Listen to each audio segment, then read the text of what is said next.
What do we think, Shane? Should we get started? Absolutely. Let's get this show on the road. Do you want me to give my magical antitrust policy notice spiel? Please do. It's the highlight.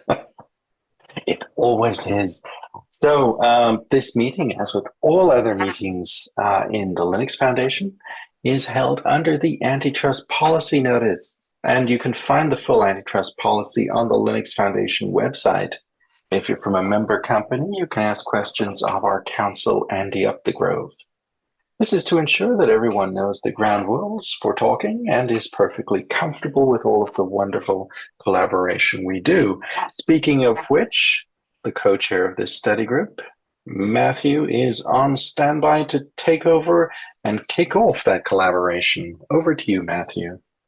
Thanks, Shane. So this meeting is, I guess, a recap and to provide context from the last study group workshop that we had last week, 2 weeks ago, last week, in the Europe North America time zone. You can see the full recording of the meeting here.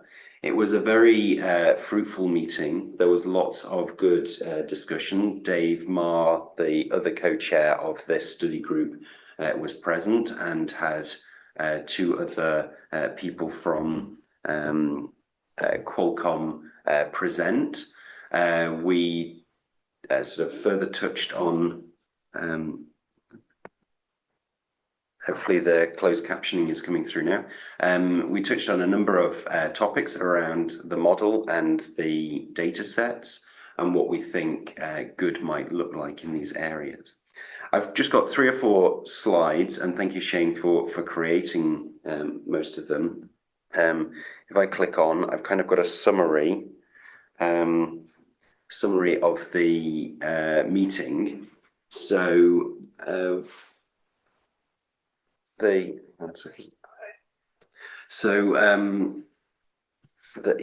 meeting we touched on several different components, but the general consensus was the scope of this study group should really be focusing on AI compliance for internal management system concerns, and kind of trying to come up with a minimal viable product for moving AI-related artifacts across the supply chain.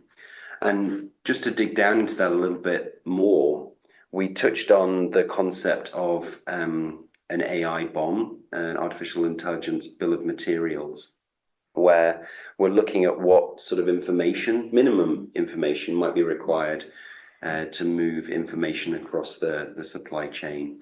And this kind of came on the back of other companies that have done good work in this area, like Hugging Face have listed a list of what they believe is sufficient data to capture what a model or a data set is, and there's an overlap between the two of those groups. And we also touched on, what one area was, with these AI bombs, what do we want to, or how do we, what format should we use to communicate data? And we kind of got down into the weeds here, but the point I wanted to highlight to you is, or today, is that we feel a kind of OpenChain is a much higher level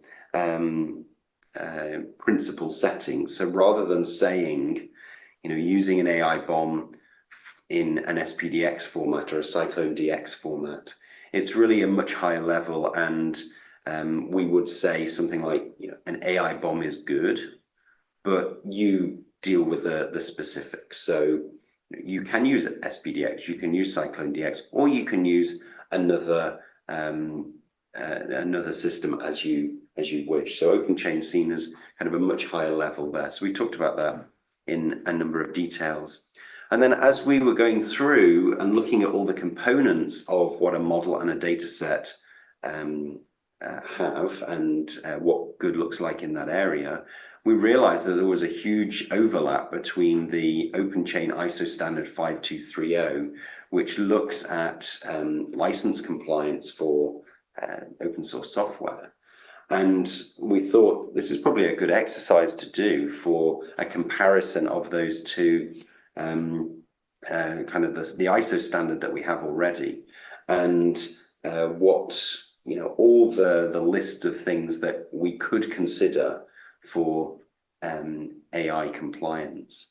And we thought a good exercise, and I'd like to touch on it a little bit here today, is kind of redlining or greenlining between what there is a good overlap and maybe what there isn't an overlap. And the things that aren't overlapped, we're not saying we have to dig down and do these things, but let's look at that comparison, see what the Venn diagram and that overlap looks like, and then we can talk about some of the maybe more new concepts of compliance in AI, and have an open discussion about whether we think it's worthwhile incorporating those in there. It was also noted in that meeting that there is another ISO standard for AI compliance, this 42001, for AI specific matters. And we want to consider also how this AI standard that was released last year and our ISO standard that was released in 2020, again, what is the overlap there? So we can see if there's any broad support, and it kind of is a natural progression to go from this 42001 to probably what we are looking for in terms of defining those good principles for internal management systems with regards to AI. I will pause there. Shane, any comments from you? No, I think this is a good summary of how we can get started and basically pull together at a minimum level some of the key starting topics for people. The commonalities on ISO 5230, checking that out is I think a really clear way to build on our strengths and very familiar ground for a lot of our community. So hopefully that can invite a lot of people to the table that might initially hesitate to cover a new topic. Now they can see we start there. And of course, our approach has always been to try and ensure that we align with other standards, and rather than overlap, we support. So yeah, no, sounds like a positive looking direction. Thanks, Shane. So I want to open this up for discussion now, to talk about that concept of doing this comparison between the ISO standard 5230 and some of the principles that we were thinking about for AI. And Shane kind of highlighted this to me as just as an example from the 5230 standard. Here we have a clause that's highlighted in green, that different programs may be governed at different levels and different scope. For example, a program could govern a single product line, an entire department, or an entire organization. The scope designation needs to be declared for each program and have a written statement that clearly defines the scope and limits of the program.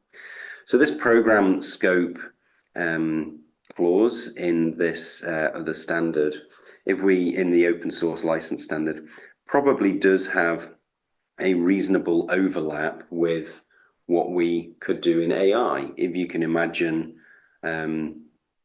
thinking about a program of AI, it's governed at different levels, and the program could be just a single product line, a single AI tool. It could be an entire department or an entire organization.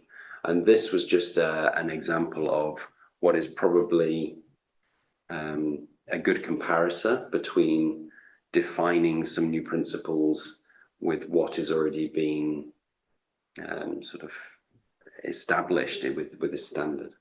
And then we have a look at the second one that's probably not so have much of an overlap, because it talks specifically about open source inquiries and certain methods of using open source license compliance inquiries. And it probably isn't quite a good match for AI compliance matters in terms of the supply chain management. So we might need to, say, adjust something like this to fit AI related topics. So I would like to just pause there and open it up for discussion. I see there's kind of 10 or 12 people on the line here. The discussion is really, in the previous meetings, we have talked about a number of different topics with AI. Some of them I think would be overlapping with previous standards. Do you think this is a good approach to build trust in AI models and data sets by, I guess, looking at what has already been agreed to see if we can supplement this standard or work with this standard? So I shall pause there and open it up for discussion.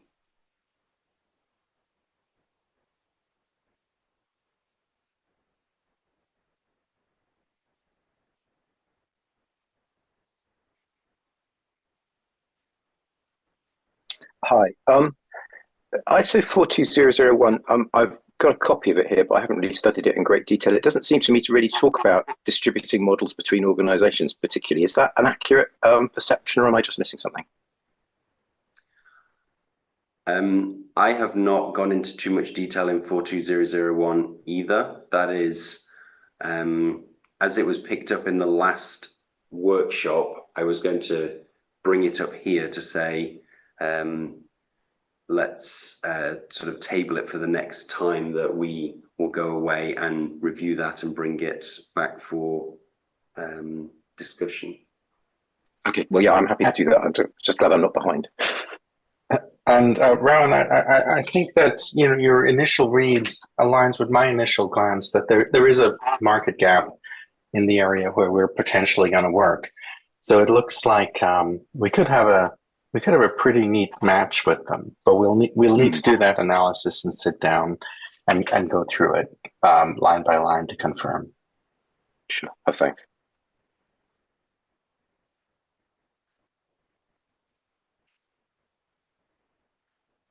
So I think that, to Rowan's point, was the third point of the summary of the previous meeting, which is that comparison of 42001 and 5230.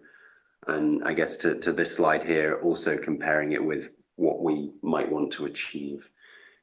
Other comments on that kind of approach, comparing and supporting and building on standards? Is this what we're wanting to do, what you're wanting to do?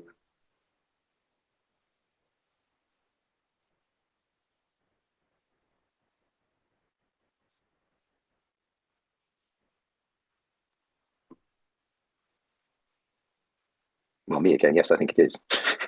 Okay.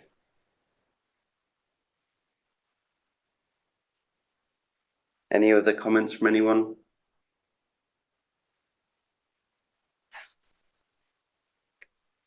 I can move on then. So let me just build this slide up. This slide is from Dave Marr. He presented it in the open source conference in Bilbao, and it's been used in this meeting for a few times. I come back to just to contextualize where we have come from. So we have the concept of an AI model here. It's trained using data sources and a data set. Oops. And that data set has a data card. That model also has a model card listing a number of facets about the model.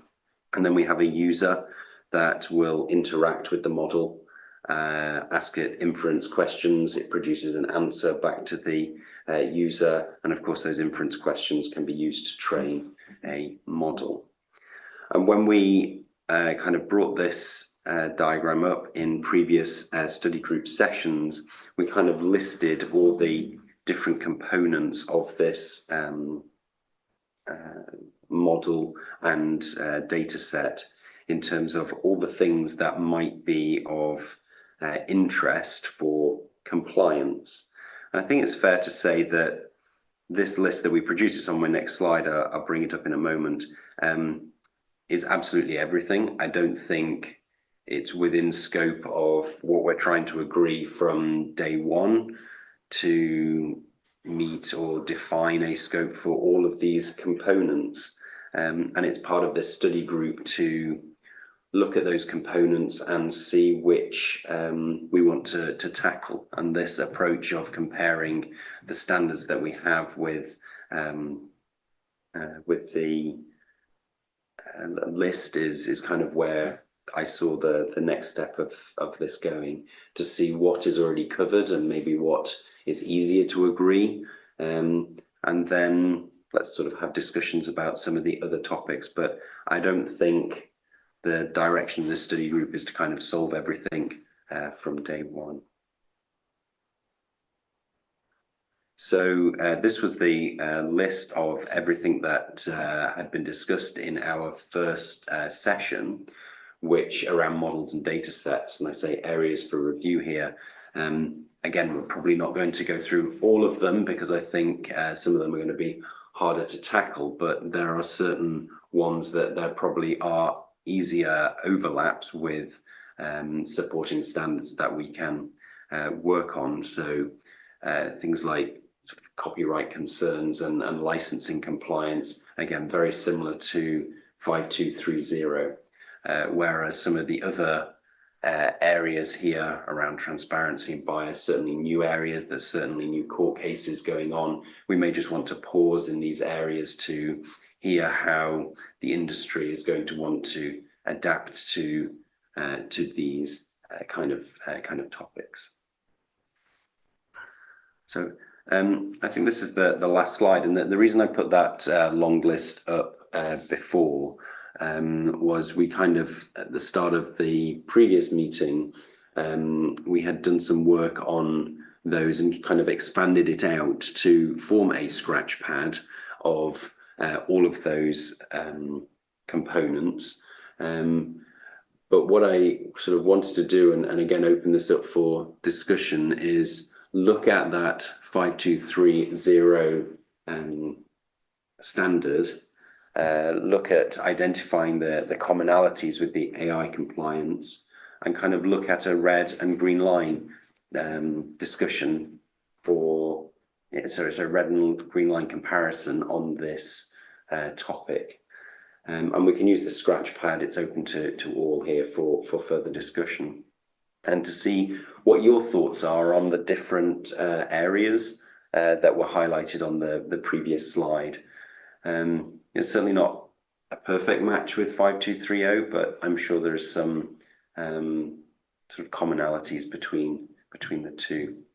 So I was going to spend the next 10 minutes or however long we wanted to in this session to just go through this scratchpad document and just open some of these topics up for discussion if anybody wants to sort of come off mute and highlight whether they think this is an area that we have commonality with 5230 and we can have sort of building consensus.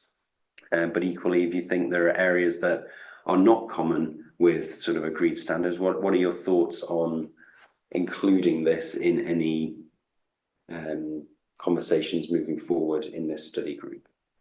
Does this make sense? It does make sense to me, but would it also be potentially useful to do the green line, red line of the actual standard first and then come to this document so people are prepped on that? I'm not opposed to just diving into the document either. And do you have that copy? Did you send that to me, Shane, of the 5230? Sorry, was that your point, Shane? Oh, yeah, I can pull up a copy of 5230 and send it over in moments. Here we go. Yeah. Grab that. I think I've got it somewhere saved. I certainly looked at it recently, but don't have it. No worries at all. So I'm just grabbing the English version now, and I have it on GitHub, but maybe for ease of, red line, green line. Oh, you got it? Okay. I've got it now. Perfect. Thank you. Let me share my screen again. So,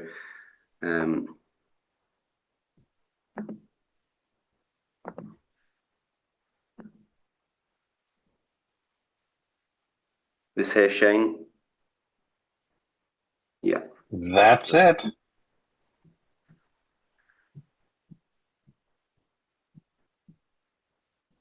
So Shane, your advice, please, here. Where do you think we should start? Just going through the contents and highlighting red and green, or through the Yeah, I think perhaps jumping straight to requirements and just redline, greenlining the sections that look like they're, fitting into AI compliance, and then redlining the parts that seem open source license compliance specific. Might be a useful mental exercise to help set context of how close our existing work is to already mapping to the basics of AI compliance in the supply chain. I think a lot of it is a pretty good match, but a lot of the terminology might need adjustment, and some of it isn't a good match and probably needs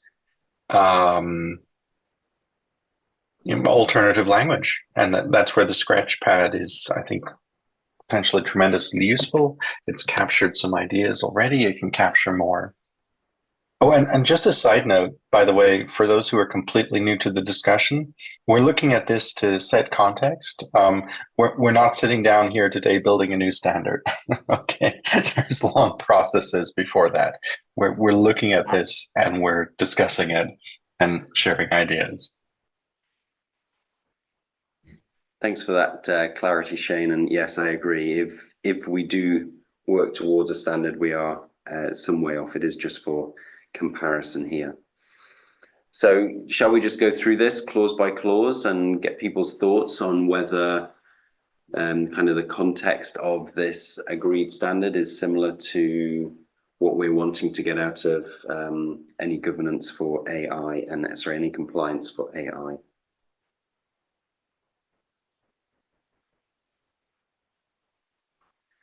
Without hearing any objections, I'm happy to start. Yeah, go ahead. Thanks, Ryan. So this in the requirements, the sort of program foundation here, we say there should be an open source policy. It shall exist that governs open source license compliance of supplied software. The policy shall be internally communicated. And so to meet this, we need to have the policy and have some demonstration that participants are aware of the policy. This, I guess, is a foundation of good open source license compliance. Do people think this is reasonable for a foundation for AI compliance, that there should be an AI policy and people should be aware of an AI policy within an organization? Note here, we're not saying what that AI policy defines. It's just there should be an AI policy within an organization. Thoughts, comments? I would definitely run with that. Sounds like a really good baseline that probably everyone should have a policy so that they've thought through what they're doing. And if they didn't have one, the first thing they should probably do is sit down and think, do I know why I'm doing this? I guess I will heartily support the fact that having a policy is sort of the very first step on a very long journey. So I agree that that's a good baseline. I wonder if something which needs to be, which possibly wasn't the case for this for 5230, but might be for a broader policy, is around congruence between AI policy and data management policy and management of personal data and privacy policy. That those things could potentially be developed. I can see it happening in our organization at the moment, entirely distinct from each other, with no particular cross-reference. So some possible reference to making sure that there is congruence between policies, which might not to an amateur or to a compliance person necessarily connects to each other, but we need to make clear that they should do. That's a really good point, Rowan. Anyone else?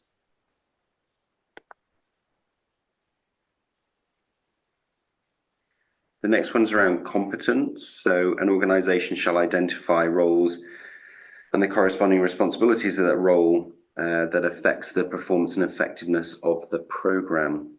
Determine the necessary competence of program participants for fulfilling each role. Ensuring that program participants are competent on the basis of appropriate education, training, and expertise, and where applicable, take actions to acquire necessary competence and retain appropriate documentation, information as evidence of competence. So for me, this is looking at those people involved in AI, but identifying those different roles. So it might be developers, it might be compliance people, it might be legal, it might be ethics, but again, OpenChain is not saying you need to write those specific roles down. It's just your organization has done the necessary diligence there to determine who or what sort of roles you think are relevant and what sort of responsibilities they would have. Do we see a good overlap here between that and an AI related principles?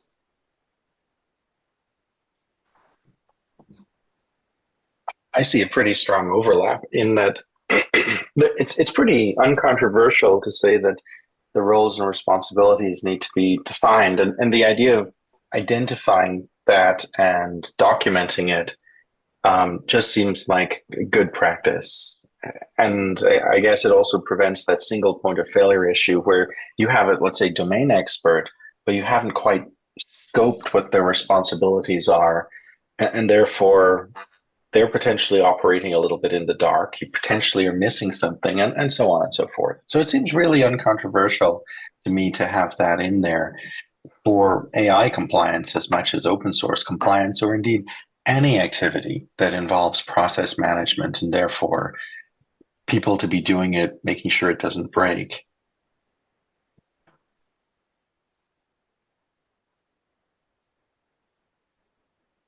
Any other points?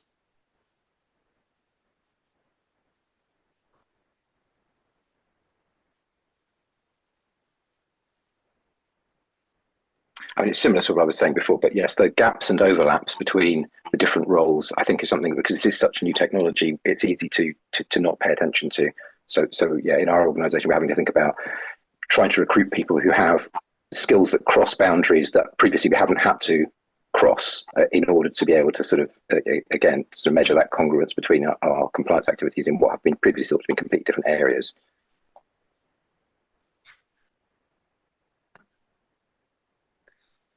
And I note that Shane is just dropping off. Thank you, Shane, for dialing in at 2 o'clock in the morning. Okay, moving on. I hope people are finding this useful. I think it's helpful for me to see where we've already reached agreement and where new AI concepts can have an overlap. So the next area is around awareness, that an organization shall ensure that the program participants are aware of a policy, relevant objectives, their contributions, and the implications of not following a program's requirements. Again, this seems quite logical to me for a good overlap with AI. There needs to be an AI policy. We're kind of already in agreement of that, and certain organizational objectives around AI and how their individual roles contribute to that.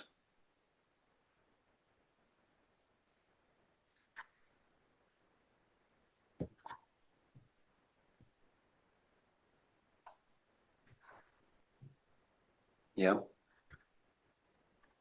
Yeah, seems to that tracks. Yeah, it does. It does very much, Matthew. I think as we move on, things will get more divergent. This is almost like sort of setting up good. But actually, I mean, it reinforces some of the earlier principles you were saying earlier on about the sort of the level in which the open chain is positioning things. So each of these ones which are green lighted, you can see a need for another level down of more sort of detailed guidance or education or learning material. But in terms of sort of specifying an approach, this works really well. And that is always down to the organization to define for their specific use case, because all of our organizations that we're represented here on this call are all different sizes, different scopes, different contributions in the area, higher and lower up a supply chain. So we, as this consortium, it's probably not appropriate to define that level. Don't get me wrong, we can probably provide guidance, as we have done with license compliance. We've provided training. We've provided guidance for smaller and medium companies that maybe don't have the resources to go into detail, but that is more guidance rather than principles. Okay, program scope. So different programs may be governed at different levels. For example, a program could govern a single product line, an entire department, an entire organization. You recall this from my previous slides. The scope designation needs to be declared for each program, and a written statement that clearly defines the scope and limits of the program. Again, there's probably good consensus on the call for this having reasonable overlap between open source and an AI model or AI program.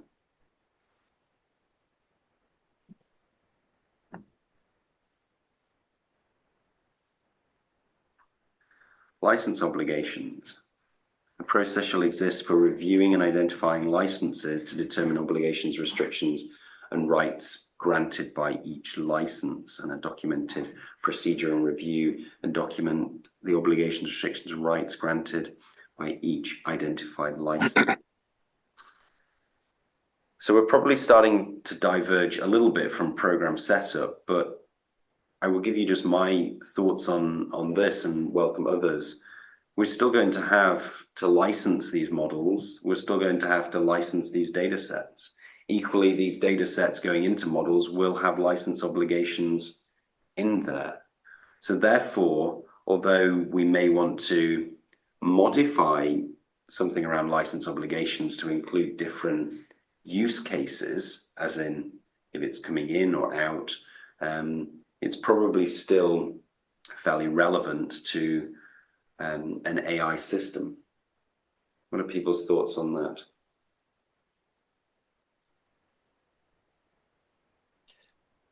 I think that's true. I think there's also the obligations around complying to whatever the national compliance regime that the data set was gathered in, for example, or trying to map responsibilities around AI compliance between different geographic areas.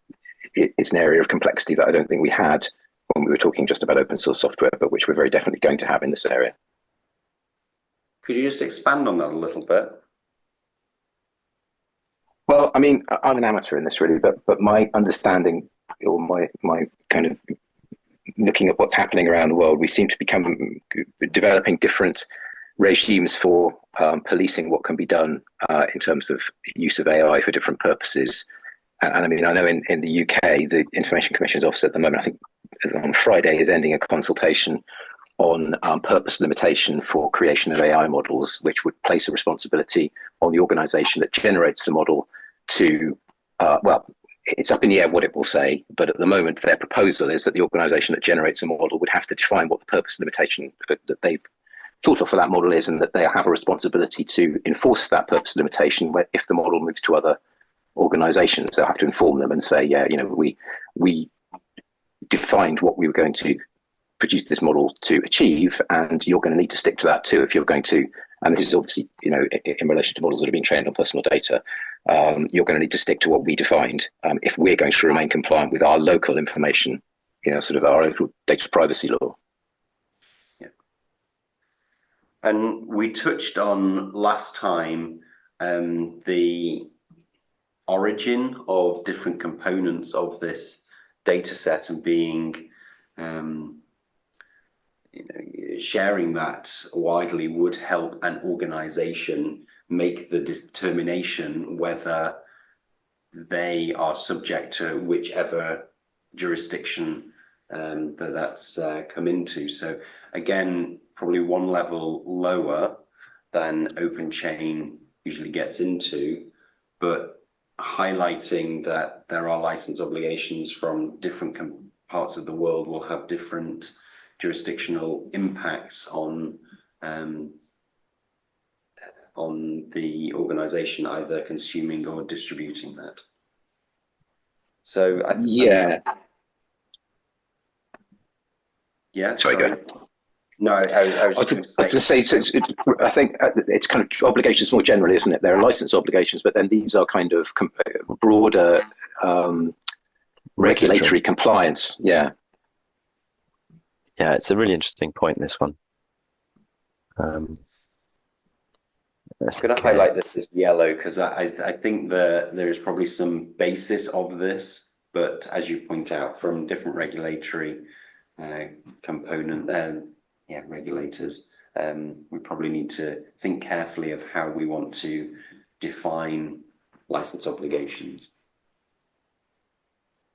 I mean, I think the result will be that we'll very quickly establish where we want our models to be trained in order to give us the greatest freedom in their use. And that will be an interesting artifact, possibly useful to people who are planning legislation and regulation, because it'll quickly emerge where you shouldn't be doing these things if you don't want to be overregulated.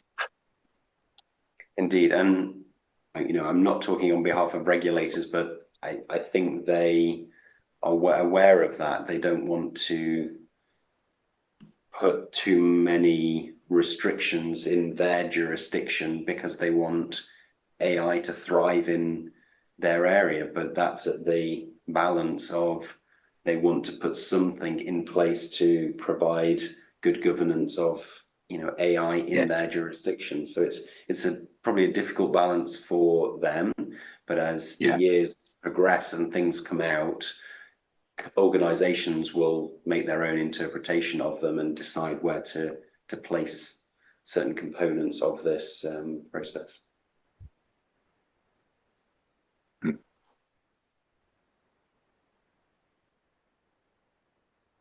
Shall we move on? Yeah. Relevant tasks defined and supported. So access, maintain a process to effectively respond to open source, external open source inquiries, publicly identify a means by which a third party can make an open source compliance inquiry. I mean, companies will have relationships with their partners. There will be ways of getting information in and out of a company on sort of inquiries about compliance. I guess I can see the same with AI related topics because open source software in theory a model could be classed as a piece of open source software. Yes, there are plenty of other examples of them not being, but providing access to inquiries is probably something reasonable. Definitely, yeah. And I think here you have the additional complexity that inquiries might be directed towards the data set that underlies the model, not just the model. And the organization might well have responsibilities to retain information about the relationship between the data set and the model and the processing that led one to the other. Yeah, and we touched on again that last time with defining who created the model, who trained the model, who tested the model, and the same with data sets as well. So there are a whole host of different entities that may have been involved in this, which is more complex, in my opinion, than open source compliance, where usually there's just one copyright holder, or it's sort of easier to work out who owns what, who has the rights to what. So if there are other communities trying to define what good access looks like, it's defining those principles as well, so we can see who did the various parts of the development of it. So we can work out if there are any inquiries on compliance, and equally if there are any liability issues. Yeah, and I think that's where the other ISO standard 42001, or however you pronounce it, will be useful, because it sets a sort of it helps define the structures you need to have internally in order to be able to answer these queries.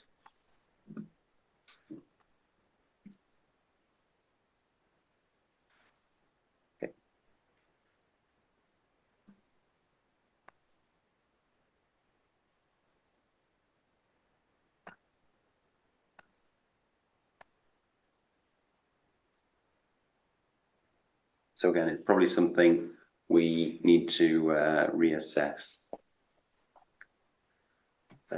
Just got about 15 minutes left. We can keep going. I think there's only a few more clauses in this section. Effectively resource. Identify a resource program task. Assign accountability to ensure a successful execution of program tasks. Program tasks are sufficiently resourced, time to perform, adequate funding. A process exists for reviewing and updating the policy and supporting tasks.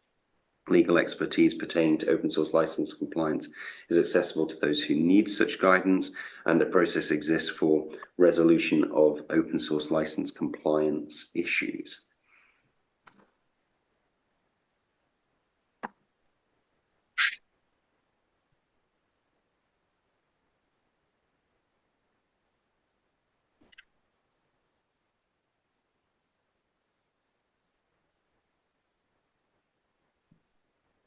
That Hi, was clear to me. yeah. And can you just speak? I'm just Tom Osaki from Fujitsu, and yeah, I'm just a board member of the OpenChain, and yeah, I know Will with Jimmy and also Dave Ma, and we are just prepared for the just a presentation relating to the copyright issue about the generative AI, and if we have the time for like 10 minutes. We would like to just explain some issues that this study group is related. And is it okay, or just we should have another chance, wait another chance to just explain this? I'm happy to put a pause in what we were doing now. We can regroup next time, and happy to hand over to you with your comment if you wish. Okay, yeah, thank you very much. Yeah. We should just have just noticed you in advance, let me just introduce Miura-san is just our colleague and just developing the generative AI related products, and he just prepared for the just issue relating to the copyright, and so. Mira-san, can you just share the slide and also explain the things related to this study group? Sure. Thank you. Can you hear me? And can you Yes. see my slide? No. I started. Yeah, waiting. Right Yes, here? yeah. Just now we can see, and so just please go ahead. Okay, thank you. I'm Masaki from Fujitsu. Now, these days I'm thinking about the copyright issue in code developed using generative AI. Okay. So I would really appreciate your comment. My concern is about there are 2 points about copyright. First, copyright infringement and the copyright claim. My main concern is about copyright infringement. For me, it's difficult to decide which measure is enough against the risk of copyright infringement by using generative AI, code by using generative AI.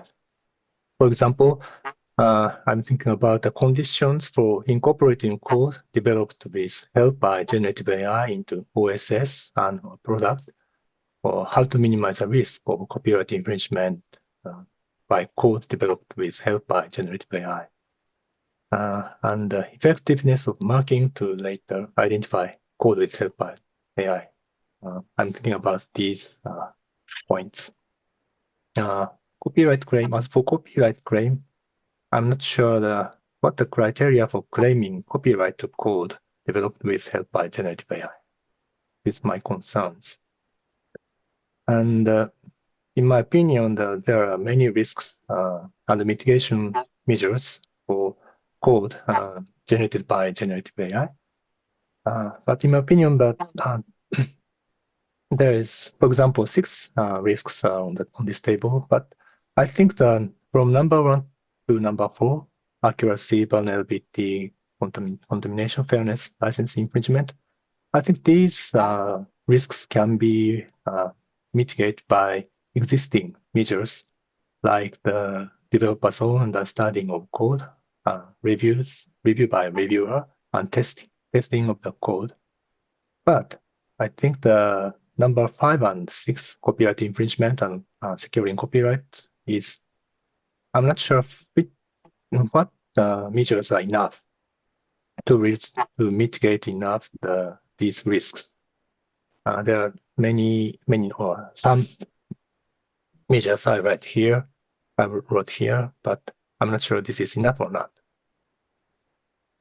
And the next is this is my own opinion, so this is not authorized by anyone. So this figure shows for x-axis, this means the amount of input information called documents. On the left side, the input information to the LLM or generative AI is very small, and the right side, the information is other many much informations too. And for y-axis, this means the amount of output code. And the use case of the code, the programming can be put on this plane like this. For example, the generation of code less than approximately 10 lines is the input information. It must be small, but the output code is line is very small, so there must be no risks or very few risks for this use case.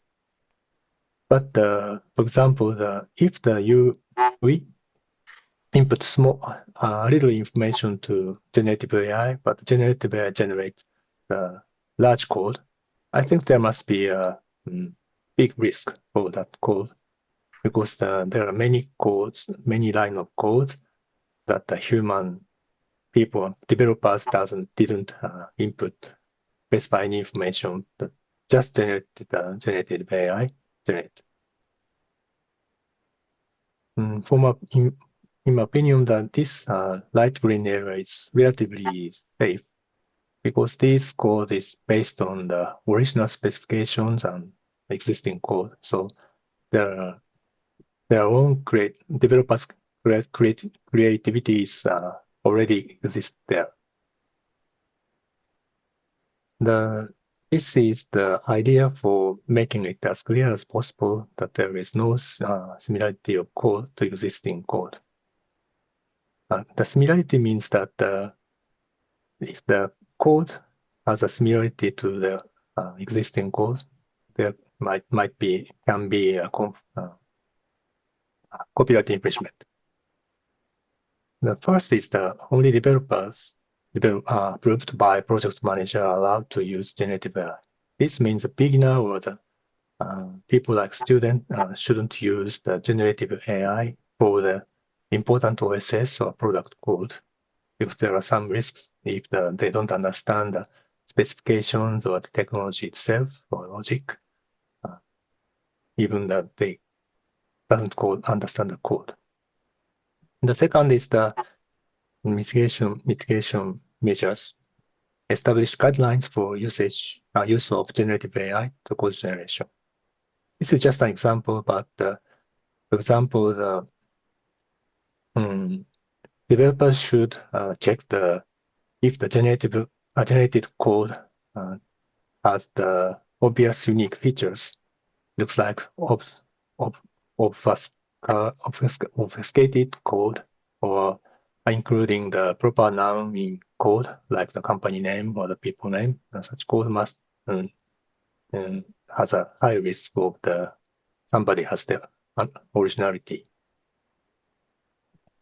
If in this case, if the code is considered highly unique, it should be regenerated, coded by developer based on the logic as a reference, or modified to meet the developer's own specifications. And this is from another point of view, putting a comment like with help by AI, it must be important to ensure the use of the generative AI can be identified in the future if some issues occur. And the third is I'll skip number 3 and 4. Sorry, I skipped all. This is the example relatively safe or risky use. Promotes you for use. Don't use generative AI for coding or design or technology that we don't understand. This is necessary because if I don't understand the specifications or logic, it is difficult to decide the output code is risky or not. There are some usage considered relatively safe or considered high risk. As you can see here. And this slide shows the patterns of relatively safe or risky code. Explained a couple of slides before. So this is current my ideas about the concerns about copyright infringement and some example measures to handle the to mitigate the risks. So I'm very happy if I'm really appreciate your comments on this slide. Thank you.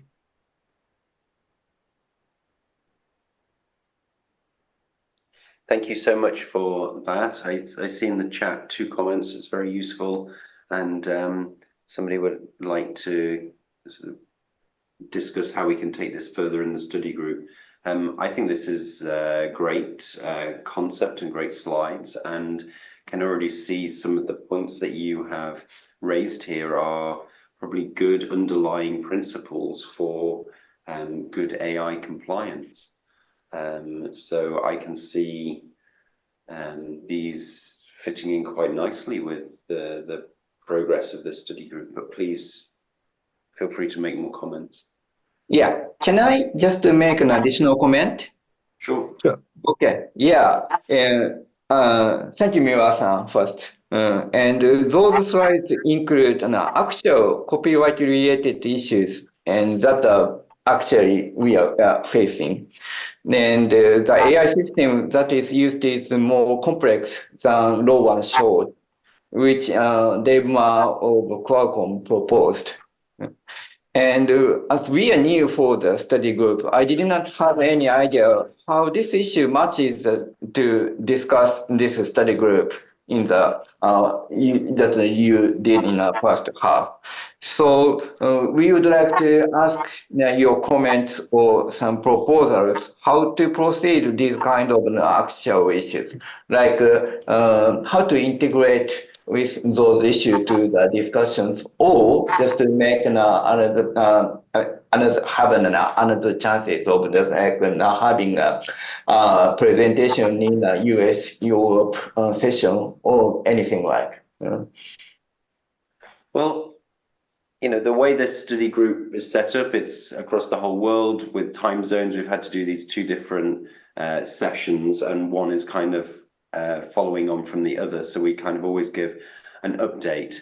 If you saw from my long list that we discussed with Dave and others a couple of weeks ago, copyright concerns were one of the areas that we wanted to put into this study group to explore in more detail.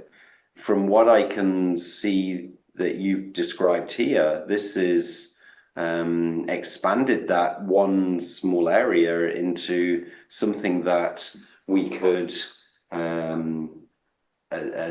incorporate into the study group and into the good principles around copyright. And you know, these slides here could be, well, this is being recorded. These slides could be you know, presented to the US group as well, and as we say, as we build out these general principles, it sounds like this would be a great foundation for that copyright area. Yeah, thank you. Yeah, and Miura-san is just having an intention to just get involved in the study group of this Asia time zone 1, as well as US and the European one. And so, yeah, we are just glad to just share those things to the US and the European one. And I'm also very glad that those copyright issues are already discussed in the US European one. And we just want to share those resources, and also would like to have an announcement in advance that we would like to just explain those issues, and we would like to cooperate with those people. This is wonderful news. So I propose if you can, or somebody can present in that next meeting at the start of May. I think it's the 7th of May, I may be wrong. And we can bring these slides up in that study group session. We can explore this copyright area in more detail. And as I said, I think copyright concerns were one of the initial topics of this study group. We were kind of working through all of those topics, and it looks like you have done some great work in this area, so we can review it and incorporate it into this discussion and see what the community are wanting to do. But I see very good overlap with what Dave and our vision was for this group and what you have presented here today. And how we should just share this presentation by just uploading this chart, or just posting to the mailing list, or just uploading on GitHub. We don't have those knowledge, and so we would like so this meeting is being recorded. It will be available for others to listen to. If you can share the slides, if you can share the slides with me and Shane, we can send these slides around with the meeting recording. Okay, yeah, understood. So we are coming to time for this meeting. I think it's been very fruitful in doing that comparison of 5230 and looking at that long list of different components. And I can see we've already gone with this presentation in a really deep dive into copyright. Let's carry on the conversation in the US European meeting in a couple of weeks' time. Thank you. Has anyone got any final comments? No? Well, I propose therefore we close the meeting, and I appreciate your time today. Have a wonderful day.